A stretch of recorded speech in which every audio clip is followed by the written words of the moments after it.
தேமுதிகவிலிருந்து நீக்கப்பட்ட சந்திரகுமார் மக்கள் தேமுதிக என்ற புதிய அமைப்பை தொடங்கியுள்ளார்.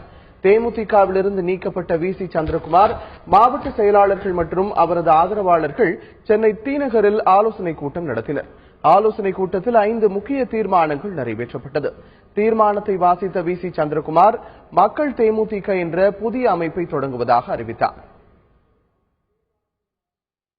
தேமுதிக நிர்வாகிகள் கலந்து ஆலோசனை கூட்டத்தில் கலந்து கொண்டுள்ள நாம் அனைவரும் மக்கள் விரோத ஜெயலலிதா ஆட்சியை வீழ்த்துவதற்கும் தமிழகத்தில் ஜனநாயக ஆட்சியை மலரச் செய்யவும் தமிழக மக்கள் விரும்பும் ஆட்சி மாற்றத்தை கொண்டு வரவும் அதற்கு தமிழக மக்களையும் தேமுதிக நிர்வாகிகளையும் தொண்டர்களையும் ஒருங்கிணைத்து செயல்பட மக்கள் தேமுதிக என்கின்ற அமைப்பை நாங்கள் உருவாக்கி இருக்கின்றோம்.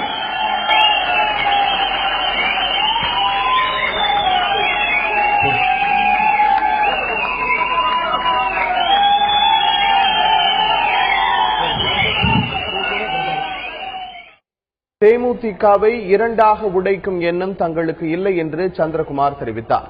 அதிமுக ஆட்சியை அகற்றுவதே நோக்கம் என்றும் அவர் கூறினார். திமுகவை இரண்டாக உடைத்து அண்ணா அறிவாலயத்தை கைப்பற்ற வைகோ முயற்சி செய்த வைகோவுக்கு தங்களை குறை கூற தகுதியில்லை என்றும் சந்திரகுமார் குற்றம் சாட்டினார்.